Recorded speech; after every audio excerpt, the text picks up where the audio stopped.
Faith, kakain ka na ba? Sino kasabay mo? Yung mga friends ko na tiga-ibang course. Bakit? Pwede ba sumabay? Dali na. Kasi Nari, bakit? Bawal? I'm actually okay with you joining us, pero kasi I have to ask my friends first if okay sa kanila. Huwag naman. Hi, Faith! Hi, Nari. Sorry kahapon. Uy, no, it's okay. Hindi ka galit? Hindi, ano ka ba? Sige. Faith?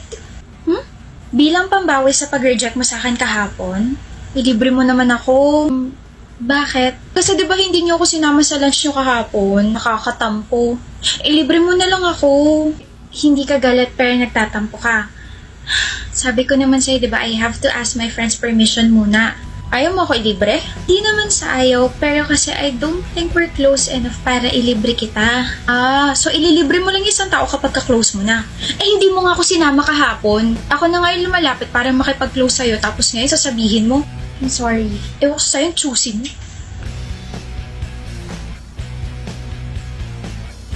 Kakainis. Init na naman ang ulo mo, Nari. Ito kasing si Faith, damot.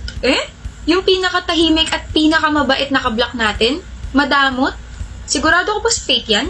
Mabait? Hindi naman mabait yan eh. Lumabas na yung tunay niyang ugali. Bakit ano nangyari? Dalawa kasi yung nangyari. Una, gusto ko sumabay sa kanya kahapon sa lunch, pero kasama niya pala yung mga friends niya tiga-ibang course. Tapos syempre, nagtanong ako kung pwede ba sumama, ganun-ganun. Sabi ba naman, tatanungin niya muna yung mga friends niya kung pwede. Tapos ito pa, kanina lang to nangyari ha. Sabi ko, bilang pangbawi sa ginawa niyang pag-reject sa akin kahapon, kailangan niya akong ilibre. Sabi ba naman, hindi kami ganun ka-close para ilibre niya ako? Pangit na ugali. Diba, nakakalat talaga siya. No, Nari, sino ka ba para ilibre niya? Ano?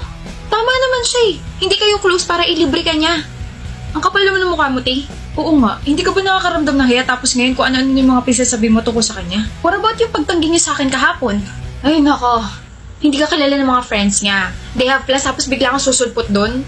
O sige ganito, okay lang kay Faith na sumabay ka sa kanila. Pero hindi mo ba naisip na baka maging uncomfy yung mga friends ni Faith lalo na at hindi ka naman nila kilala? Kinakampihan niyo ba siya? Oo, Nari. Kasi sa ugali mo ngayon, ang pangit-pangit mo ka-banding. Hindi ka lang napagbigyan tapos sisiraan mo agad yung tao? But we're friends. Kaibigan mo nga kami. Kaibigan mo kami na hindi tinotolerate yung ganyang pag-uugali mo. Tara na nga. Ay nako. Hindi kampihan niyo siya. Pag-plastic niyo.